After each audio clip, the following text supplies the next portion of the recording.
Elon Musk, ये नाम सुनते ही जहन में क्या आता है? इलेक्ट्रिक कारें, स्पेस में जाने वाले रॉकेट, या फिर मंगल ग्रह पर इंसानी बस्ती बसाने का एक कुछ हद तक पागलपन भरा सपना? आज हम इसी शख्स की कहानी को समझेंगे। पर सोचने वाली बात तो ये है कि कोई इंसान जो कभी अपना किराया देने के लिए भी स्ट्रगल कर रहा हो, वो आखिर दुनिया का सबसे अमीर आदमी कैसे बन जाता है? ये कहानी है जबरदस्त कामयाबियों की और उतनी ही भयानक नाकामियों की। जरा इस फर्क को देखिए। एक तरफ मंगल पर बस्तियां बसाने और पूरी दुनिया की गाड़ियों को इलेक्ट्रिक बनाने जैसे आसमान छूने वाले सपने, और दूसरी तरफ एक कड़वी सच्चाई जहां किराया देने तक के पैसे नहीं हैं और सब कुछ बस तबाह होने की कगार पे है। तो चलिए कहानी को एकदम शुरुआत से शुरू करते हैं।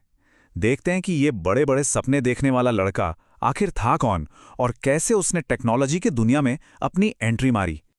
ये बात है 1971 की, साउथ अफ्रीका की। एक बच्चा था जिसे बचपन से ही ना कंप्यूटर और टेक्नोलॉजी का जबरदस्त शौक था। और ये शौक कोई मामूली नहीं था। सोचिए, सिर्फ 12 साल की उम्र में उसने ब्लास्टार नाम का एक वीडियो गेम बना डाला और उसे बेच भी दिया। यही थी उसकी जिंदगी की पहली कमाई। तो वो पहली कमाई तो हो गई, पर एक कोडर से करोड़पति बनने का सफर, वो कैसे तय हुआ? यहीं से शुरू होती है कहानी ज़िप्टो की, मस्क के पहले बड़े बिजनेस वेंचर की। तो कॉलेज खत्म होते ही एलॉन ने अपने भाई किम्बल के साथ मिलकर एक कंपनी शुरू की। नाम था Zip2। अब ये करती क्या थी? ये एक तरह की ऑनलाइन सिटी गाइड थी जो उस जमाने के न्यूज़पेपर्स को ऑनलाइन कंटेंट सप्लाई करती थी। और उनका ये आइडिया चल निकला। कुछ ही सालों में कॉम्पैक्ट जैसी बड़ी कंपनी ने Zip2 को खरीद लिया। और बस इसी एक डील ने एलॉन मस्क को रातों रात करोड़पति बना दिया। रकम कितनी थी? $22 मिलियन, मतलब $22 मिलियन। ये वो पैसा था जिसने एलॉन मस्क को ऑफिशियली करोड़पतियों के क्लब में एंट्री दिला दी। लेकिन मस्क के दिमाग में कुछ और ही चल रहा था। वो यहां रुकने वालों में से नहीं थे। इसके बाद उन्होंने जो दांव खेला ना, वो उनके करियर का सबसे बड़ा टर्निंग पॉइंट साबित हुआ। एक ऐसा फैसला जिसने सब कुछ बदल कर रख दिया। Zip2 के बाद उन्होंने शुरू की X.com, एक ऑनलाइन बैंकिंग कंपनी। यही कंपनी आगे चल के पेपैल के नाम से जानी गई, वो पेपैल जिसे आज हम सब जानते हैं। और फिर आया साल 2002, जब ईबे ने पेपैल को $1.5 बिलियन की एक बहुत बड़ी डील में खरीद लिया।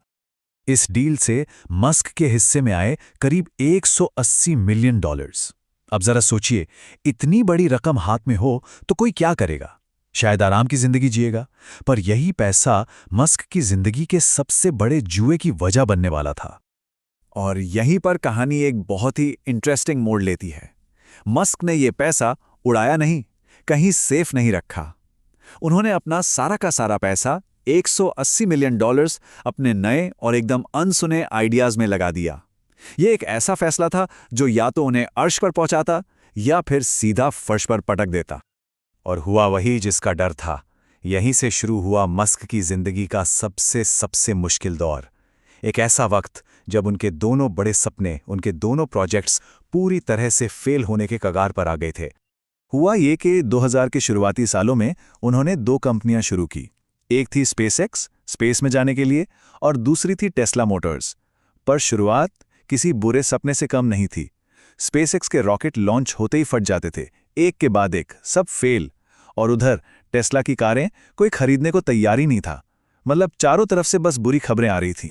और याद है वो $180 मिलियन, वो सारा पैसा वो इन दोनों कंपनियों में लगा चुके थे।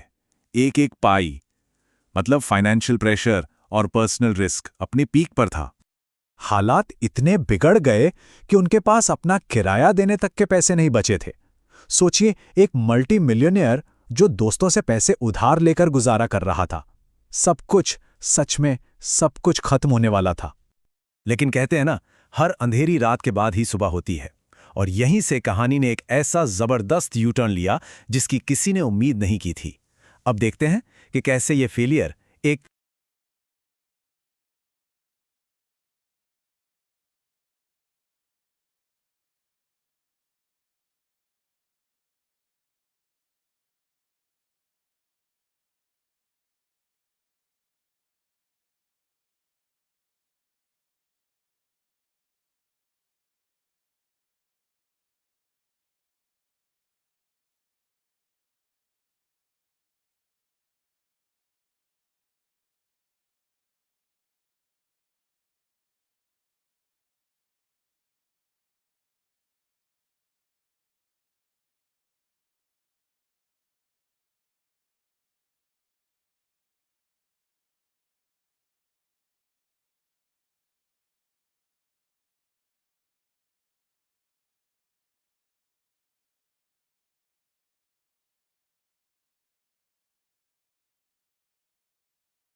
और फिर पासा पलट गया।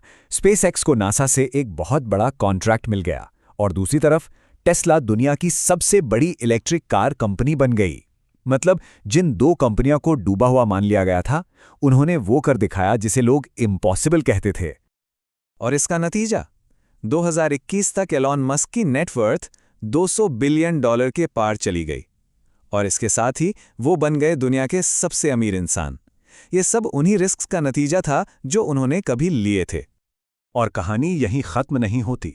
कार और रॉकेट के अलावा भी मस्क रुके नहीं हैं। आज वो Neuralink, the boring company, Starlink ऐसे ऐसे फ्यूचरिस्टिक प्रोजेक्ट्स पर काम कर रहे हैं जो शायद हमारी आने वाली दुनिया की तस्वीर ही बदल दें। तो इस पूरी कहानी से आखिर सीखने को क्या मिलता है? इसका सबसे बड़ा टेकअवे क्या है? शायद यही कि एलॉन मस्क की कहानी हमें एक बहुत सीधी और पावरफुल बात सिखाती है। ये दुनिया असल में उन्हीं लोगों की है जो बड़े सपने देखने की हिम्मत करते हैं। तो इसी सवाल के साथ आज की ये बातचीत खत्म करते हैं कि अगला ऐसा कौन सा इम्पॉसिबल सपना है जिसके पीछे भागने में मजा आएगा। एक सवाल जो हम सबको सोचना चाहिए, है ना?